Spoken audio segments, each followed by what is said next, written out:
आप लोग देखिएगा कि आप लोगों के सामने यहाँ पर लिखा हुआ है खंड खा। कुछ ध्यान आ रहा होगा कि मैंने आप लोगों को सामाजिक विज्ञान का खंड का जो था वो एक वीडियो में कंप्लीट करा दिया था। ठीक है, आज हमारा ये सेकंड पार्ट रहने वाला है उस वीडियो का। उसमें आज हम लोग इस वीडियो में करेंगे कंप्लीट खंड खा। खंड का जो आता है सामाजिक विज्ञान में वो आता है 35 मार्क्स का। खंड खा भी आता है आपका 35 मार्क्स का आता है। इसको हम लोग यहाँ पर कंप्लीट करने वाले हैं। तो अगर आप लोगों ने इससे पहले का वीडियो नहीं देखा है तो उसका लिंक आपको डिस्क्रिप्शन बॉक्स में मिल जाएगा, वहाँ से आप लोग देख सकते हैं, या आप लोग चैनल पर जाकर वहाँ से प्लेलिस्ट निकाल लीजिएगा। आप लोग यहाँ से वहाँ से पढ़ सकते हैं। तो देखते हैं, यहाँ पर आपके सामने लिखा हुआ है कि निम्नलिखित में से कौन सी व्यापारिक फसल नहीं है। व्यापारिक फसल कौन सी नहीं है? चाय, कॉफ़ी, बाजरा, रबड़। तो बाजरा नहीं है। भारत में किस मिट्टी का विस्तार सबसे अधिक क्षेत्रफल में है? तो हो जाएगा जलोढ़। इनमें से कौन सी फसल एक रबी की फसल है? तो चना जो है वो एक रबी की फसल है। विश्व व्यापार संगठन का मुख्यालय कहाँ है? विश्व व्यापार संगठन का मुख्यालय जेनेवा में है। वस्तु विनिमय की कठिनाइयाँ हैं दोहरे संयोग का अभाव, मूल्य माप का अभाव, मूल्य संचय का अभाव, ये सभी हैं।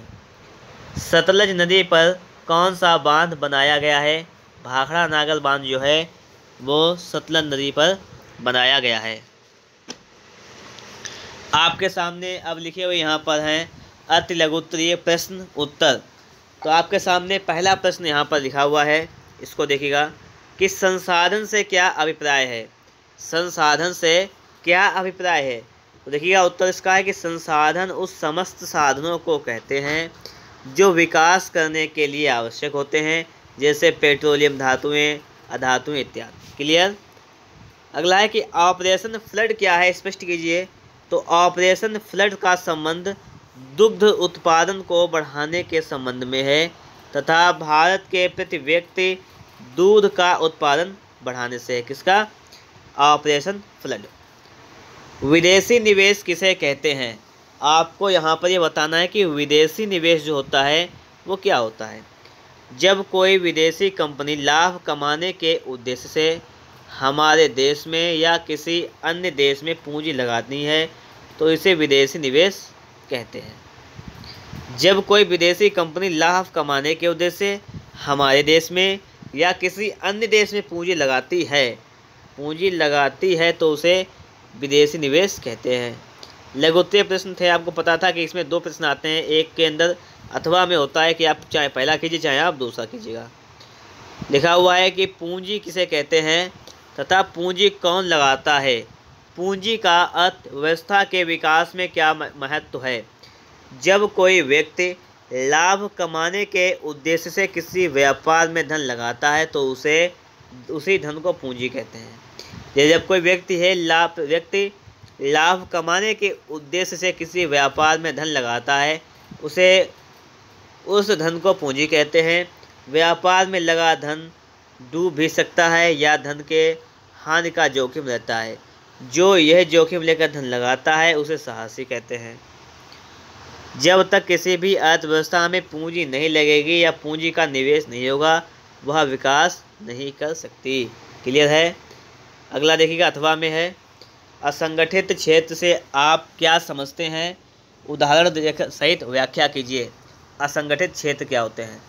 असंगठित क्षेत्र का आशय उद्योग धंधों की उन छोटी छोटी इकाइयों से है जो सरकार के नियंत्रण के बाहर होती है। सरकार द्वारा बनाए गए नियमों का सामान्यतः यह लोग पालन नहीं करते। इनमें कार्यरत मजदूरों का भविष्य मालिक की इच्छा पर निर्भर करता है, जैसे होटल व्यवसाय, छोटे छोटे लघु उद्योग, बड़ी दुकानें, रोजमर्रा के मजदूरी के कार्य।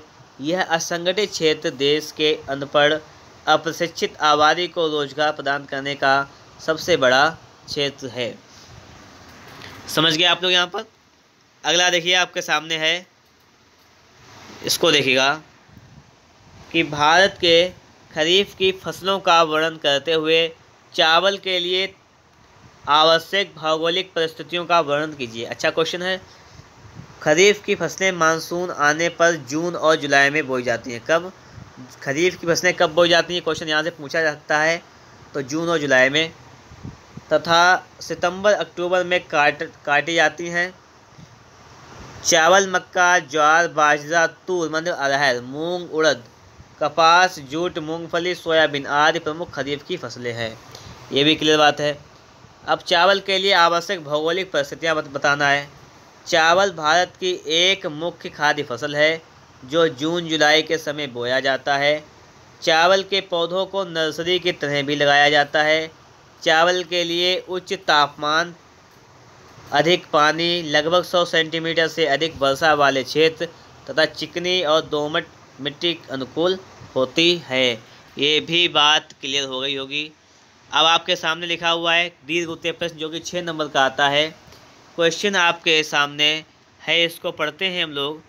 क्वेश्चन है कि मृदा अपरदन से आप क्या समझते हैं? मृदा अपरदन के कारणों का वर्णन करें तथा मृदा अपरदन के रोकथाम के उपाय बताइए। मृदा अपरदन क्या होता है? धरातल के ऊपरी भाग की मृदा का किसी प्रभाव या कारण से एक स्थान से दूसरे स्थान पर हटना या अपने स्थान से स्थानांतरित होना मृदा अपरदन कहलाता है। साधारण शब्दों में मिट्टी का बहना या उड़ना मृदा अपरदन है। मृदा अपरदन होता है क्या है कि मिट्टी का उस स्थान से हटना, उड़ जाना, ठीक है, उसे क्या कहते हैं? मृदा अपरदन। इसके क्या कारण हैं आपसे पूछे गए हैं यहाँ पर। इसके कारण देखिएगा, वृक्षों की कटाई के कारण वर्षा का पानी बहुत आसानी से मिट्टी को काटकर अपने साथ बहा ले जाता है। ये भी एक कारण हुआ मेन। फसल चक्र के अभाव में जब खेत खाली रहते हैं तो वर्षा की सीधे बूंदें मिट्टी को फुदेद कर बहा देती हैं। बिल्कुल सही है। जब खेतों में मेड़बंदी नहीं होती है तो पानी के तेज बहाव में मृदा बह जाती है। रेगिस्तानी क्षेत्र में तेज हवा मृदा को उड़ा ले जाती है। तो ये मृदा अपरदन के कारण हैं। अगला है कि मृदा अपरदन रोकने के उपाय, मतलब इसी में है कि मृदा अपरदन को रोकना बहुत आवश्यक है क्योंकि अपरदन के द्वारा ऊपर की उपजाऊ मिट्टी बहकर चली जाती है। ठीक है, तो उपाय क्या क्या है? अधिक से अधिक वृक्ष लगाकर मृदा की पकड़ का मजबूत बनाएं। अपने खेत में फसल चक्र अपनाकर भी हम मृदा को सुरक्षित कर सकते हैं। खेतों के चारों ओर मेड़बंदी करके तथा झाड़ी या लकड़ी वाले सीधे वृक्ष लगाकर भी हम मृदा को बहने या उड़ने से रोक सकते हैं।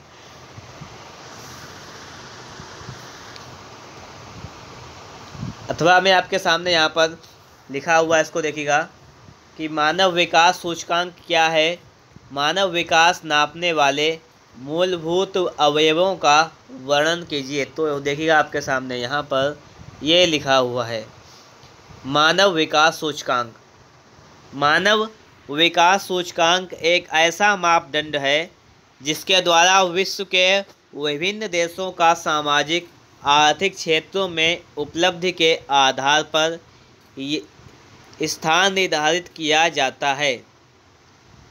इस मापदंड का द्वारा संयुक्त राष्ट्र संघ विभिन्न देशों की तुलनात्मक प्रगति का ज्ञान प्राप्त करने में सफल हुआ। ऐसा इसलिए किया गया है कि विश्व के ज़रूरतमंद देशों की पहचान करके उनकी मदद की जा सके। संयुक्त राष्ट्र विकास कार्यक्रम ने 1990 में अपनी प्रथम मानव विकास रिपोर्ट में मानव विकास सूचकांक का प्रयोग किया ताकि विभिन्न देशों की सामाजिक आर्थिक क्षेत्र में उपलब्धियों को समझा जा सके। तो इसको आप लोग क्या कीजिएगा, एक बार इसका आप लोग चाहें तो स्क्रीनशॉट ले लीजिएगा क्योंकि इसको आप लोग एक दो बार इसका रिवीजन जरूर कर लीजिएगा।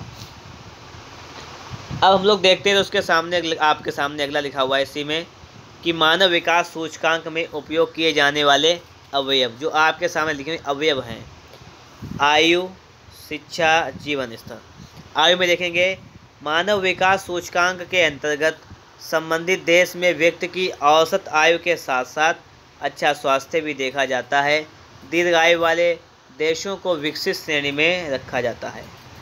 शिक्षा क्या है कि शिक्षा मानव विकास का मुख्य आधार होता है, इसलिए किस देश के लोग कितने शिक्षित हैं यह भी देखा जाता है। अधिक साक्षर देश को विकसित देश कहा जाता है। आगे जीवन स्तर है, लोगों का जीवन स्तर क्या है। इस बात का अंदाज़ा प्रति व्यक्ति आय से लगाया जाता है। जीवन के अनुकूल सुविधाओं तक जिस देश के लोगों की पहुंच जितनी अधिक होती है उतना ही अच्छा माना जाता है। जीवन स्तर के बारे में यहाँ पर इन्होंने बात कर ली है। अब देखते हैं हम लोग 27 नंबर क्वेश्चन है, खनिज किसे कहते हैं, प्राकृतिक रूप से इन उपलब्धता के बारे में वर्णन कीजिए। खनिज क्या है, इसकी उपलब्धता क्या है, इसके बारे में हमें वर्णन करना है यहाँ पर। तो देखें खनिज क्या है। खनिज है स्केच पड़ी हुई है कि भूवैज्ञानिकों के अनुसार खनिज प्राकृतिक रूप से विद्यमान एक ऐसा समरूप तत्व है जिसकी एक निश्चित आंतरिक संरचना होती है, उसे खनिज कहते हैं। खनिज हमारे जीवन का एक अभिन्न अंग है। किसी भी खनिज पदार्थ की उपलब्धता के आधार पर हम देश के विकास की रूपरेखा तय करते हैं। आपके सामने है कि प्राकृतिक रूप से इनकी उपलब्धता के बारे में वर्णन कीजिए। खनिजों की उपलब्धता क्या है इसके देखिएगा। खनिज अयस्कों से प्राप्त किए जाते हैं। खनिज किससे, अयस्कों से प्राप्त किए जाते हैं। अयस्कों को निकालकर इनका शोधन करके हम खनिजों को प्राप्त करते हैं। यह खनिज अयस्क सामान्यतः अग्रशैल समूहों से प्राप्त होते हैं। देखिए नंबर 1 लिखा हुआ है, आग्नेय व कायांतरित चट्टानों में खनिज उनके जोड़ों, दरारों व भ्रंश आदि में पाए जाते हैं। जस्ता, तांबा, शीशा, जिंक आदि खनिज इन चट्टानों में पाए जाते हैं। अगला है कि अवसादी चट्टानों में परत दर परत जमने के क्रम में अनेक खनिजों का संचय होता है। कोयला, जिप्सम, पोटास, सोडियम, पेट्रोलियम इत्यादि खनिज पाए जाते हैं। अगला आपका है कि धरातलीय चट्टानों के अपघटन द्वारा बॉक्साइट खनिज का निर्माण चट्टानों के अपघटन से होता है। पहाड़ियों के आधार घाटियों में सामान्यतः जलोढ़ जमाव के रूप में कुछ खनिज मिलते हैं, जैसे सोना, चांदी, टिन, प्लेटिनम इत्यादि। महासागरीय जल में बड़ी मात्रा में खनिज पाए जाते हैं। साधारण नमक, मैग्नीशियम ब्रोमाइड एवं मैंगनीज इत्यादि महासागरीय जल में पाए जाने वाले खनिज हैं। अब देखिएगा आपके सामने सिर्फ मानचित्र रह गया है और एक अथवा वाला क्वेश्चन बचा हुआ है। और आपका ये खंड का पेपर तो मैंने आपको पहले ही कंप्लीट करा दिया था। ये खंड खा का जो पेपर है ये भी बिल्कुल ही कंप्लीट हो जाएगा। देखिए इसमें लिखा हुआ है कि उद्योगों के संरचना के आधार पर उनके प्रकारों को लिखिए। उद्योगों को हम उनके कार्य, उद्योग की दशाओं तथा उद्योग के स्वामित्व के आधार पर निम्न तारकों में बांट सकते हैं या वर्गीकृत कर सकते हैं। जैसे कार्य की प्रकृति के आधार पर, कार्य की प्रकृति के आधार पर, रोजगार की दशाओं के आधार पर वर्गीकरण। तो कार्य की प्रकृति के आधार पर देखिएगा प्राथमिक, द्वितीय, तृतीय। प्राथमिक क्षेत्र वह सभी क्रियाएं जिनमें प्राथमिक या प्राकृतिक संसाधनों का प्रयोग किया जाता है प्राथमिक क्षेत्र कहते हैं, जैसे कृषि, पशुपालन, खनन, वानिकी, मत्स्य। द्वितीय क्षेत्र क्या है, प्राथमिक क्षेत्र से प्राप्त विभिन्न उत्पादों का प्रयोग करके अनेकों उपयोगी वस्तुओं का निर्माण करना, जैसे कपास से कपड़ा बनना, चीनी से गन्ने से चीनी बनना इत्यादि। तृतीय क्षेत्र क्या है, इसे सेवा क्षेत्र कहा जाता है। यहाँ किसी वस्तु का निर्माण नहीं किया जाता है बल्कि सेवाएं प्रदान की जाती हैं। इसके अंतर्गत बैंकिंग, बीमा, रेलवे, संचार एवं परिवहन आदि को शामिल किया जाता है। रोजगार की दशाओं के आधार पर वर्गीकरण, हमें रोजगार 2 क्षेत्रों से मिलता है, संगठित क्षेत्र और असंगठित क्षेत्र से। आपके सामने अगला लिखा हुआ है मानचित्र कार्य की, आपको मानचित्र कार्य दिया गया है। क्वेश्चन नंबर 1 है कि प्रमुख जूट उत्पादक क्षेत्र, ये चिन्ह आपके सामने बना हुआ है, ये चिन्ह आपके सामने बना हुआ है। चिन्ह द्वारा नाम सहित बताना है चिन्ह द्वारा। न्यून वर्षा वाला क्षेत्र इस चिन्ह द्वारा, नर्मदा नदी इस चिन्ह के द्वारा, नेपाल व चीन की सीमाओं को स्पर्श करने वाला भारत का एक राज्य इस चिन्ह के द्वारा, जलोढ़ मिट्टी का क्षेत्र इस चिन्ह के द्वारा। पहला क्वेश्चन था प्रमुख जूट उत्पादक क्षेत्र, तो जूट उत्पादक क्षेत्र आपका क्या हो जाएगा, पश्चिम बंगाल। और नक्शा में पश्चिम बंगाल आपका कहाँ पे पड़ेगा, ये पड़ता है यहाँ पर पश्चिम बंगाल, तो ये आपका यहाँ पर फिलअप हो जाएगा। दूसरा था आपका न्यून वर्षा वाला क्षेत्र, ये पड़ता है राजस्थान थार में, तो राजस्थान आपका पड़ता है यहाँ पे, तो ये नहीं सॉरी राजस्थान आपका ये यहाँ पे पड़ता है राजस्थान,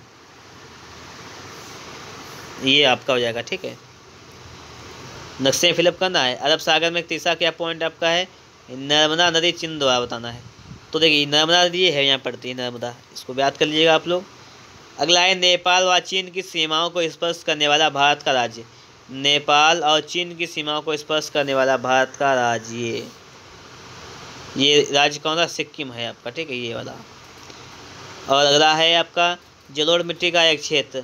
जलोढ़ मिट्टी का आपको दर्शाना एक क्षेत्र, तो जलोढ़ मिट्टी ये यहाँ से पाई जाती है। तो ये तो नक्शा वाली बात रही, ये आपको मैंने नक्शा भी यहाँ पे फिलअप करके दिखाया है।